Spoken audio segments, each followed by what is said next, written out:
Reka subire ndabaramutse kandi mbahe ikaze mwese shuti banywanyi bacu mubana natwe mu makuru n'ibiganiro dutambutsa kuri chaîne yanyu ariyo yacu ya Isange TV, chaîne ibashikiriza amakuru n'ibiganiro biba bigizwe kandi biba byakorewe amatohoza mu rurimi rw'ikirundi.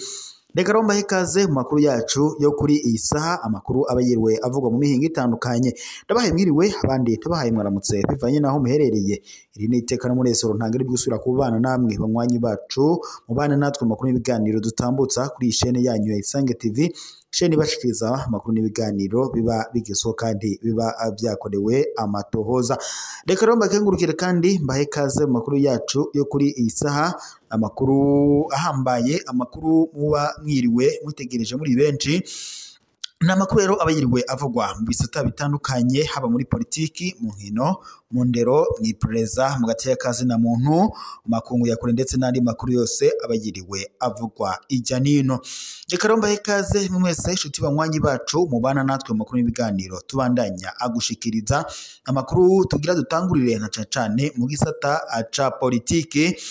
Nyuma yuko rero Honorable Agathon Rwasa wahoze uramutswa umugambwe CNL awunyazwe, bikavuga ko yoba yarawunyazwe n'umukuru w'igihugu cy'u Burundi Evariste Ndayishimiye ngo bivanye nuko yanze kugendera ku matwara ndetse no kugendera ku ngingo z'umugambwe uri ku butegetsi wa CNDD FDD.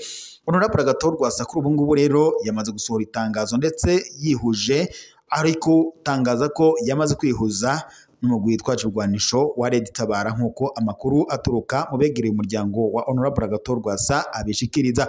Nyuma yuko Honorable Agathon Rwasa yiyamirije ivyavuye mu matora, akavuga ko amatora yabaye y'abashinga amateka yabayemo ubusumwa ntangere, ndetse akanavuga ko atari amatora ahubwo ari ikinamico ya CNDD FDD. Kuri ubu rero Honorable Agathon Rwasa kuri ubu ngo tuvugana yamaze gusohora itangazo rishigiriwe n'umukuru w'igihugu ko yamaze kwinjira mu mugwi witwaje urwanisho wa Red Tabara.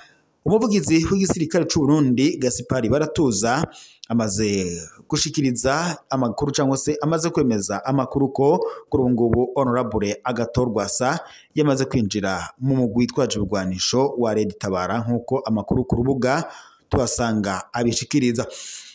Reka rero turabire hamwe bimwe mu byaranze ubuzima bwa Honorable Agathon Rwasa. Kwigenekerezo rya 18 ukwezi kwa kane umwaka wa 2009, Honorable Agathon Rwasa yasubijwe mu buzima busanzwe ku ipeti rya Lieutenant General. Agathon Rwasa kandi yari arongoye Parti Hutu FNL, umuhari kandi wari watanguye urugamba mu myaka ya za 80, mu nyuma urigaburamwo amashami menshi, ariko kandi Agathon Rwasa aba ariwe agumana ishami rikuru, ayandi mashami yose yari yarahagaritse intambara. Uwo munsi kandi Honorable Agathon Rwasa yasubije inkoho yiwe yo mu bwoko bwa Kalashnikov aka 47 ndetse n'imyambaro yiwe y'igisirikare.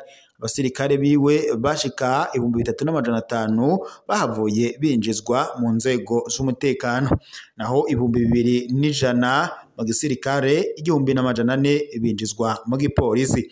Hari kandi abatari bake muri bo ubutegetsi bwahavuye buhindura abakozi b'iperereza, abakoresha guhiga bagenzi babo. Harabaye kandi babo bahoranye ku rugamba.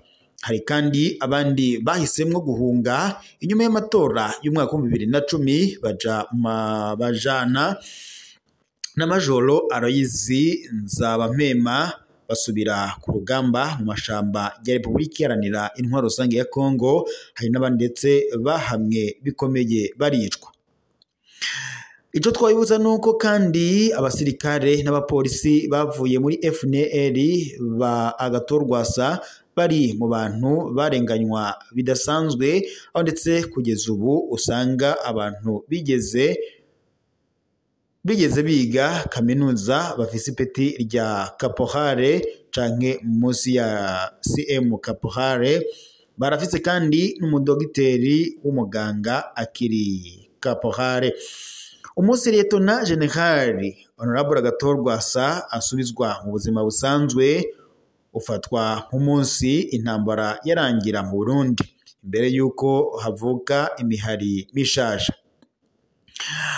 Amaze kandi gusubira mu buzima busanzwe, Honorable Agathon Rwasa ntiyorohewe mu rugamba rwa politiki. Inyuma y'amatora ya 2010 yategerejwe guhunga amara imyaka 3 atazwi iyo yarengeye. Ikiringo abanywanyi biwe bishwe ku bwishi mu uciswe Safisha, umugambwe wiwe wa FNL yarawatswe muri Nyandagaro 2010 uhabwa Emmanuel Miburo ndetse na Jacques Bigirimana. Naho muri 2015 Honorable Agathon Rwasa yitabye amatora atagira umugambwe maze afatana na Iporona irongowe na Shahire Nditije bashinga urunani Amizero y'Abarundi. Muri 2019 kandi Honorable Agathon Rwasa yaremerewe gushinga umugambwe wiwe wa ACNL, ariko nawo nyene ntiworohewe muri ico gihe. Agathon Rwasa kandi yari umushinga amateka kuva muri Mugakaro 2015. Abamukurikiye nabo nyene bagiye barahanwa bidasanzwe. Muri 2019 umukuru w'imbonerakure Ezekiel Nibigira yatanguje urugamba rwo guhiga aba FNL muri Bujumbura Hare bise Operation Aigle Evier. Abatari bake barahaguye. Muri 2010 kandi iperereza rya General Adolphe Nshimirimana ryatanguje Operation Safisha yatumye indongozi nyinshi za FNL zicwa mu mihingo yose y'igihugu cacu c'u Burundi. Kuva muri 2015 indiri z'abanywanyi ba FNL ndetse na CNL baranyurujwe baraburwa irengero, abandi baricwa. Ntawo kwibagira kandi ko ubwicanyi bwa mbere bukomeye ku ntwaro ya CNDD-FDD bwakorewe aba FNL mu ntara ya Muyinga muri 2006. Umukuru w'igisirikare mu ntara z'uburaruko w'ico gihe Colonel Vitali Bangirimana yamenyesheje amashirahamwe y'aharanira agateka kazina muntu ko ubwo bwicanyi ngo yabutumwe n'uwari arongoye igihugu ico gihe. Uwo rero niho munsi handitswe amateka y'umugwi wahamwe igihe kirekire n'intwaro nyinshi mu Burundi. Dushobora kuzobasanga ata wundi ari umugwi wa FNL nk'uko n'ubundi uravye n'amakuru ku rubuga abishikiriza.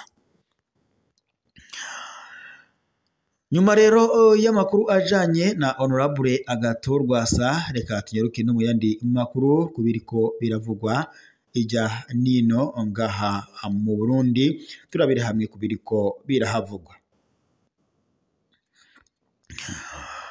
Reka nyuma y'uko kandi hamaze iminsi humvikana icuka kibi muri Burunga, aho ndetse abanyagihugu bidoga bavuga ko umugezi wabatwariye imirima ukayijana muri gihugu kibanyi ca Tanzania. Burunga abanyagihugu bafise amakenga ko atagikozwe mu maguru mashasha ubutaka bw'igihugu bushobora gutakara. Ibi byashikirijwe n'abanyagihugu begereye uruzi Maragarazi rugabura Burundi ndetse na Tanzania muri zone Gatabo muri komine Makamba mu ntara ya Burunga. Urwo ruzi rumaze igihe rutwaye inzira rwarataye inzira yarwo maze ruca rwiha iyindi ruciye ku butaka bw'u Burundi. Urwo ruzi kandi rwinjiye mu butaka bwo hakuno ngo aho babona ko rero hashobora kuzoba ikibazo c'imipaka mu misi iri imbere. Inyuma yaho rero abatari bakeya bagumye basaba ko urwo ruzi rwosubizwa mu nzira yarwo hakanashingwa uburimbi. Umugwi urongowe na buramatari w'intara ya Burunga warishikiye muri ico kibanza kuri uyu wa 12 Nyandagaro y'umwaka kwibarabara ukwirabira uko ibintu vyoba vyifashe. Bakaba kandi basabye abahinga bishirahamwe Susumo gutanga icegeranyo c'uburyo bukenewe bitarenze kuri uno wa 13 Nyandagaro y'umwaka kugira ngo ibikorwa bitangure mu maguru mashasha.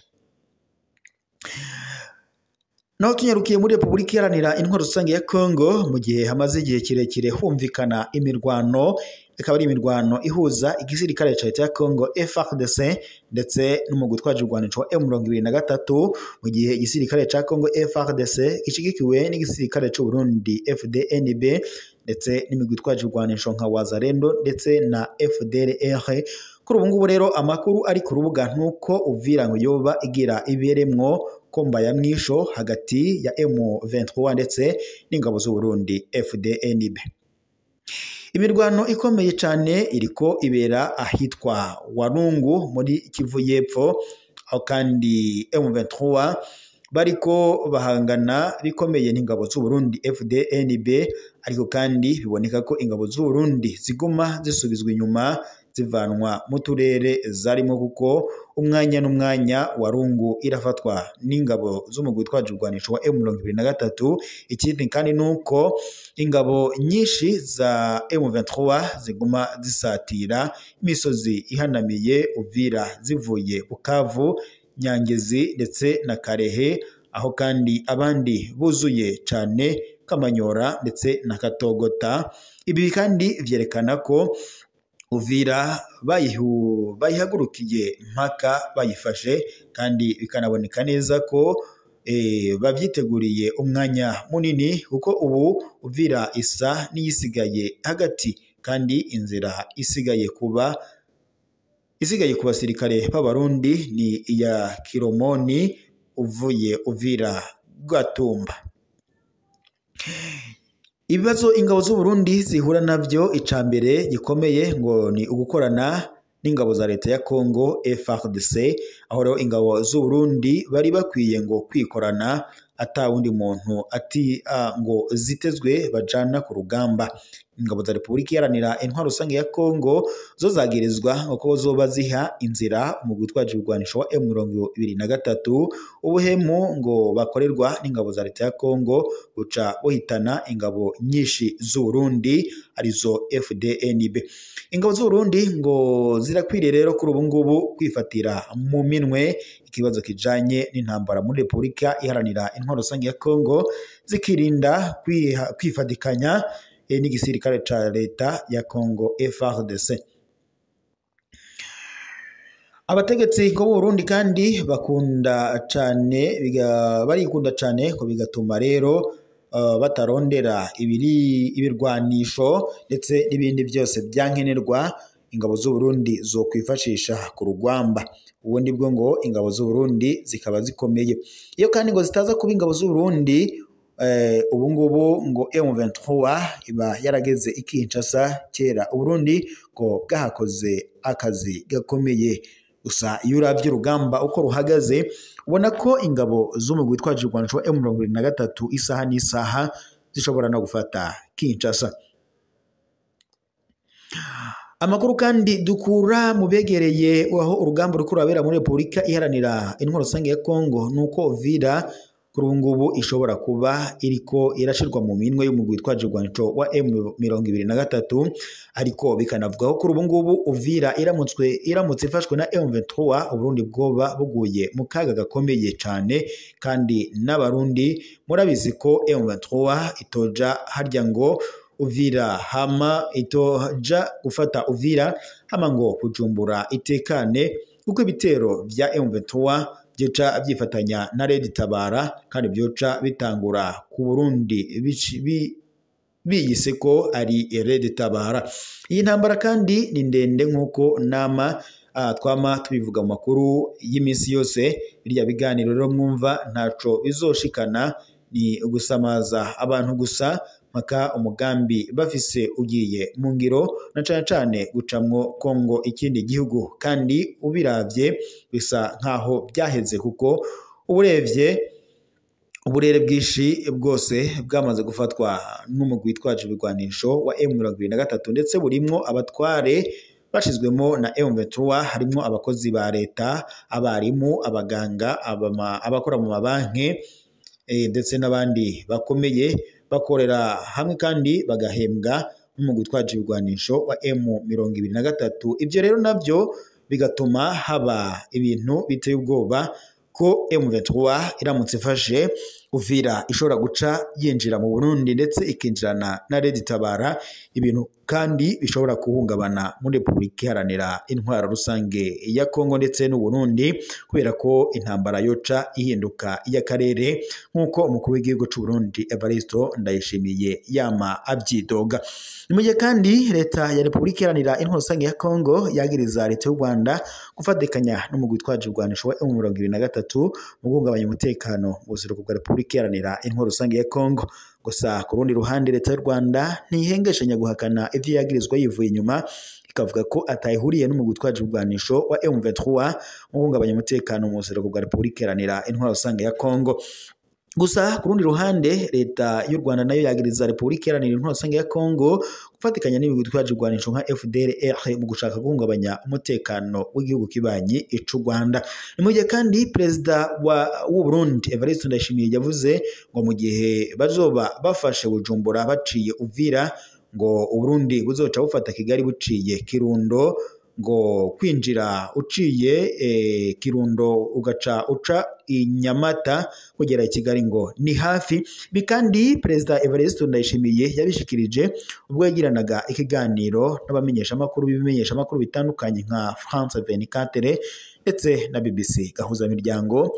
Ibi rero bikaba byaragaragazaga ko perezida Evariste Ndayishimiye yemeza neza ko u Rwanda rwifatikanya n'imigwi itwaje ibigwanisho mu guhungabanya umutekano na cane M23. Gusa u Rwanda go ibi byose rukabihakana rwivuye inyuma, rukavuga ko atawuruhuriye n'iyo migwi yitwaje ibigwanisho wa gahungabanya umutekano wo ngaha mu karere k'ibiyaga binini. Reka rero mbe mashimiye mwese mwari kumwe natwe mu makuru n'ibiganiro twariko tubashikiriza muri aka kanya tube dusozereye amakuru yacu ngaha. Gusa reka ntere yambo mwese mwadukurikiraga muri mu mihinga itandukanye igize igihugu cacu c'u Burundi, abadukuriraga bari mu ntara zitandukanye, ibisagara bitandukanye, amazone ndetse n'uducimbiri bitandukanye bigize igihugu cacu c'u Burundi. Ndabashimiye kuba mwari kumwe natwe. Reka kandi cimire mwese mwadukurikiraga muri mu bihugu bibanyi, abari mu makungu ya kuri mwese ndabashimiye kuba mwari kumwe natwe. Reka mbararakire kuza gusubira mu makuru yacu ku kandi kanya araza kuba ageze uko. Gusa mbibutse mu fyonde suivre partage ndetse na s'abonner kugira ngo tubandanye kubana mu makuru n'ibiganiro tuba turiko turabashikiriza umwanya n'umwanya. Reka mbashimire mu makuru yacu mwariko murakurikira muri aya masaha tuyasozerere ngaha, turaza gusubira mu makuru agezweko.